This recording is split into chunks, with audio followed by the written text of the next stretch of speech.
Hello నమస్తే welcome to Ravi reports. రాష్ట్రమంతటా hot topic. ఇది ఒక సీరియల్ చూసినట్టు ఉంది. నెల్లూరులో మొదలైన ఒక పేరోల్ వ్యవహారం ఇప్పుడు రాష్ట్ర రాజకీయాలను కుదిపేస్తోంది. కరడుగట్టిన నేరస్తుడు జీవిత ఖైదీ శ్రీకాంత్ ఒక్కసారిగా పేరోల్ పై బయటకు రావడం అంటే ఇది సాధారణ విషయం కాదు. దీని వెనుక ఉన్న అసలు శక్తులు ఎవరు? ఎవరి రికమెండేషన్లు పనిచేశాయి? బొమ్మను ఆడించింది ఎవరు? ఈ ప్రశ్నలన్నీ ఇప్పుడు ప్రజల్లో హాట్ టాపిక్ గా మారాయి.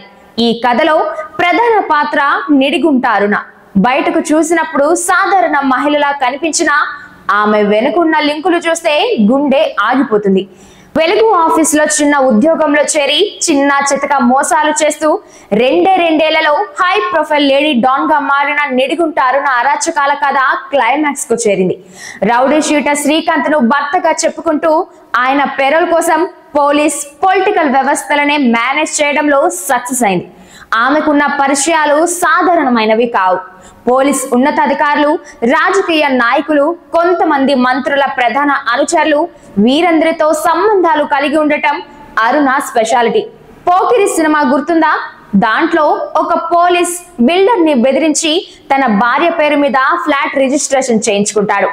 సేమ్ టు సేమ్ అలాగే ఒక బిల్డర్ మెడపై కత్తి పెట్టి ఫ్లాట్ రాస్తావా చంపేయమంటావా అని బెదిరిస్తే గతిలేక ఫ్లాట్ ని అరుణకు రిజిస్ట్రేషన్ చేయించిచ్చాడు. దీనికి ముందు అదే బిల్డర్ పై SC/ST అట్రాసిటీ కేసు పెట్టించడం వెలుగులోకి వచ్చింది. కబ్జాలు, బెదిరింపులు, కేసులు, అరాచకాలు, తన గ్యాంగ్ తో అవసరమైతే ఇంకేదైనా చేయించడం ఇవన్నీ అరుణ స్టైల్. అసలు ప్రశ్న ఏంటంటే ఈ పెరోల్ వ్యవహారానికి ఒక్క అరుణే కారణమా, లేదా వెనక ఏదైనా పెద్ద నెట్వర్క్ ఉందా? ఎందుకంటే ఇది సడన్ గా తీసుకున్న డెసిషన్ కాదు, ముందే రాసుకున్న స్క్రీన్ ప్లే స్క్రిప్ట్ లా ఉంది. ఒక ఎమ్మెల్యే సిఫార్సు లేఖ ఇచ్చారు, ఇంకొకరు నిరాకరించారు, మరొకరు మౌనం వహించారు. ప్రతి ఒక్కరి చేతిలో ఎంత సమాచారం ఉందో ఎవ్వరికీ క్లియర్ గా తెలియట్లేదు. అరెస్ట్ చేశారు అంతేనా? ప్రజల్ని మభ్య పెట్టడమేనా? కర్త కర్మ క్రియలను బయటకు లాగుతారా? అరుణ అరెస్ట్ అవ్వగానే వ్యవహారం ముగిసిందనుకోవడం చాలా తప్పు. ఎందుకంటే ఆమె దగ్గరే తన ఫోన్ లో ఒక న్యూక్లియర్ బాంబ్ లాంటి ఫోటోలు, వీడియోలు డంపింగ్ ఉందని సమాచారం. తన ఫేస్బుక్ పోస్ట్ లోనే ఇది స్పష్టం చేసింది. పెద్ద పెద్ద రాజకీయ నాయకులు, అధికారులు చేసిన అక్రమాల వీడియోల డంప్ నా దగ్గర ఉందన్నట్టు పోస్ట్ పెట్టింది. అందరి గుట్టు బట్టబయలు చేస్తానని అందంటే అవి బయటకు వస్తే ఎవరెవరు బయటకు వస్తారు? ఎవరి భవిష్యత్తు స్మాష్ అవుతుంది? ఇది బ్లాక్ మెయిల్ మాత్రమే కాదు, మొత్తం వ్యవస్థకే వార్నింగ్. ఆశ్చర్యం ఏమిటంటే గతంలో కొంతమంది ఎమ్మెల్యేలు తిరుమల తిరుపతి దేవస్థానం సిఫార్సు లేఖలు అమ్ముకొని డబ్బు సంపాదించుకున్నారనే వార్తలు వచ్చాయి. అంటే సిఫార్సు కూడా ఒక బిజినెస్ అయిపోయింది. ఇదే విధంగా సిఫార్సు లేఖతో జీవిత ఖైదు పెరోల్ కూడా డీల్ అయిపోవడం రియల్లీ షేమ్. అసలు గేమ్ ఎలా ఉంటుంది? అరుణ వెనుక ఉన్న నెట్వర్క్ లో సీనియర్ IAS, IPS అధికారులు ఉన్నారని సోషల్ మీడియాలో ఆరోపణలు వినిపిస్తున్నాయి. పవర్ లో ఉన్నవారు, లంచాలతో బతికేవారు, బ్రోకర్లకు దగ్గరైన వారు ఇవాళ వీరందరూ కలిసి ఒక పెద్ద చక్రంలా తిరుగుతున్నారు. ఈ చక్రాన్ని తిప్పే వాళ్ళను ఇంగ్లీష్ లో పింప్ అంటారు.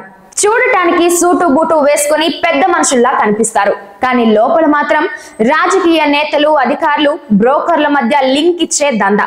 ఈ బ్రోకర్లు వాళ్ళకి ఏం కావాలంటే అది సప్లై చేస్తారు. ఈ బ్రోకర్లకి ఎంత పెద్ద ఆఫీస్ అయినా యాక్సెస్ ఉంటుంది. కొంతమంది వీరి వలలో పడి అక్రమాలు చేసే వాళ్ళకి సహకారం అందించాల్సి వస్తుంది. అరుణ చేసిన వార్నింగ్ నిజమైతే రాబోయే రోజుల్లో పెద్ద పెద్ద పేర్లు బయటకు రావచ్చు. ఇది ప్రభుత్వ ప్రతిష్టకు డైరెక్ట్ ఛాలెంజ్. కూటమి ప్రభుత్వం దీన్ని సీరియస్ గా తీసుకొని ఎవరెవరు ఇందులో భాగమయ్యారో బహిరంగం చేయకపోతే ప్రజల్లో విశ్వాసం దెబ్బతింటుంది. ఎంత పెద్ద అధికారి అయినా, ఎంత పెద్ద రాజకీయ నాయకుడైనా తగిన శిక్ష విధించాల్సిన అవసరం ఉంది.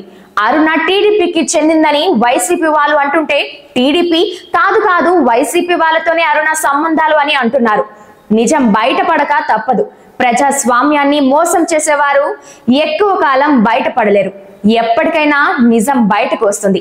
అరుణ నోరు విప్పితే, శ్రీకాంత్ పెరోల్ వెనుక ఉన్న గుట్టు విప్పితే ఈ కథ ఇంకా ఎన్నో మలుపులు తిరగడం ఖాయం.